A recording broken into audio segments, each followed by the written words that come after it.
Assam marked the 79th Independence Day with patriotic celebrations across the state. Chief Minister Hemanta Sarma hoisted the national flag at Khanapara in Guwahati at 9 a.m. on Friday, while other state ministers conducted flag hoisting ceremonies in various districts.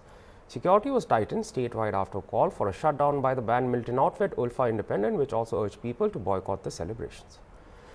During the state-level events, CM Sarma addressed citizens with a strong message against infiltration. He highlighted the threat posed by illegal infiltrators to Assam's indigenous communities and noted that 1.20 lakh bighas of encroached land have been cleared across the state.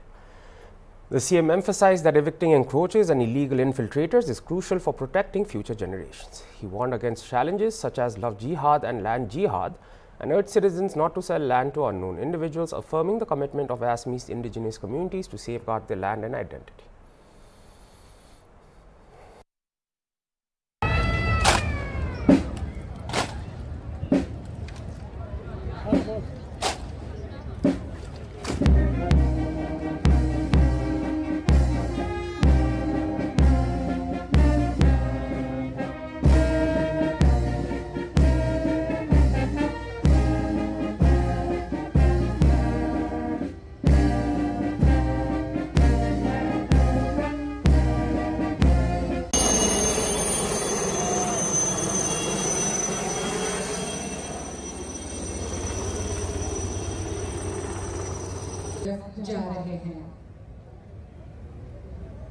राज्यखনৰ প্ৰতিগৰাকী ব্যক্তিৰ প্ৰতি অতি সমৰ্পিতভাৱে আন্তৰিকতাৰে তেওঁলোকৰ প্ৰতিটো সমস্যা লাঘৱ কৰাৰ বাবে যিগৰাকী অতন্ত্ৰ প্ৰহৰীৰ দৰে আমাৰ অসমৰ মাননীয় মুখ্যমন্ত্ৰী সুদক্ষ মুখ্যমন্ত্ৰী ডক্টৰ হিমন্ত বিশ্ব শৰ্মা ডাঙৰীয়া তেখেতে উপস্থিত সকলোকে অভিবাদন জনাই আমাৰ এই আয়োজনথলীৰ মাজেৰে আগবাঢ়িছে।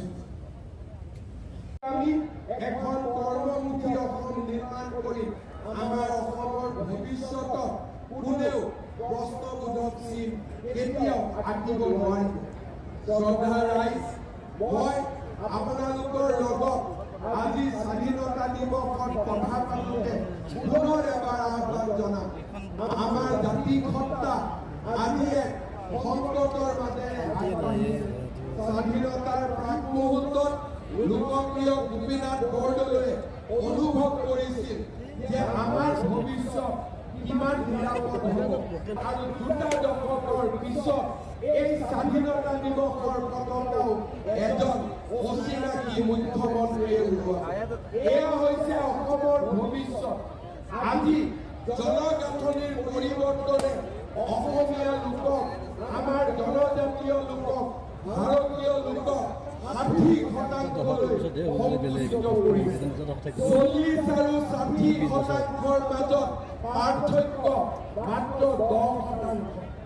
আমি বুৰঞ্জীৰ এক জটিল ক্ষণত আজি উপস্থিত হৈছো। আমাৰ